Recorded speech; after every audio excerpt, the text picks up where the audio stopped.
Nobody sleeps on the cobbles anymore, Carla told herself, staring at her reflection in the glass of the underworld boardroom.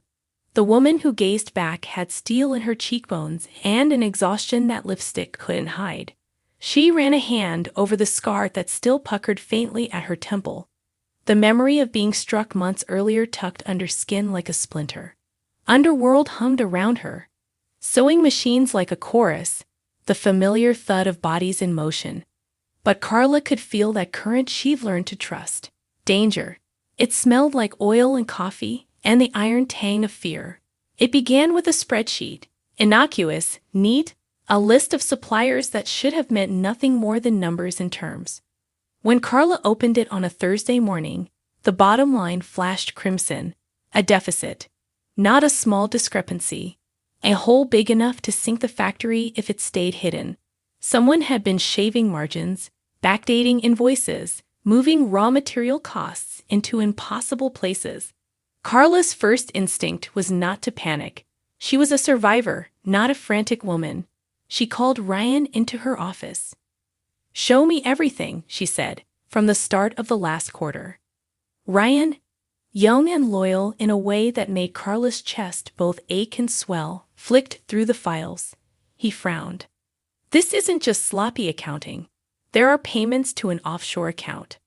Carla's eyes narrowed. Offshore accounts were not just numbers on a page. They were betrayal in ink. That evening she sat alone in the snug of No. 9, watching the rain strike the streetlights.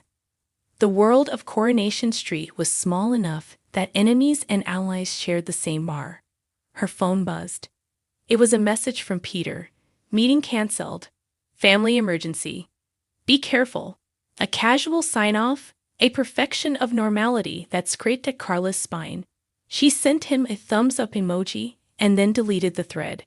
He had been good to her. Too good, sometimes. And now that exact goodness felt suspicious in the way of things that are dangerous because you want them to be true. Over the next week, the factory halls felt smaller. Betsy, wide-eyed and jittery, kept bumping into things and apologizing as if apology could glue broken seams back together. Mason hovered by the delivery doors like a stray dog waiting for scraps. Old hands whispered that business never slept. Newer hands whispered that someone had their eye on the prize. Carla called a meeting. The workers sat, a ring of faces she'd seen for years.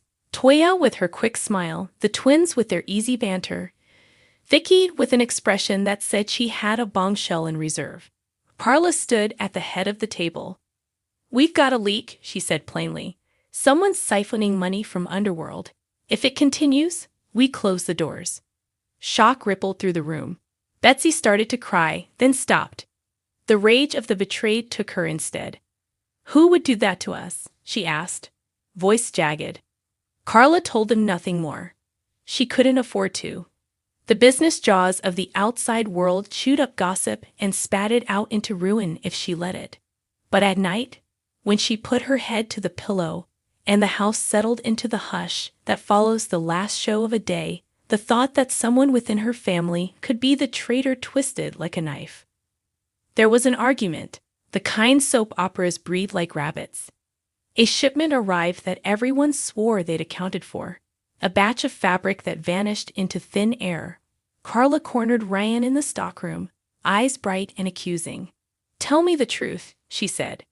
Ryan's face went pale. "I've been checking the numbers, boss. I swear I have. But the payments. Payments to whom?" Carla demanded. He swallowed. "A name I don't recognize. M. Hargreaves." Carla's mouth went dry. Hargreaves. The name sat like a splinter of ice in her brain. She made a call to her solicitor, then to a contact at the bank. Late that night, she returned to the boardroom with a list of transactions stamped in Technicolor, funneling money out of underworld accounts, round-robin transfers that disappeared into Bermuda and back like a conjurer's trick. And beneath it, a name she had not seen on any of her payrolls in years. It was 3 a.m. when she recognized the handwriting on a scanned note tucked in an invoice. A looping, precise hand she had seen before on a receipt. A name written in the same looped, as in a card left on a hospital bed years ago. A former partner. A past she had carefully sealed.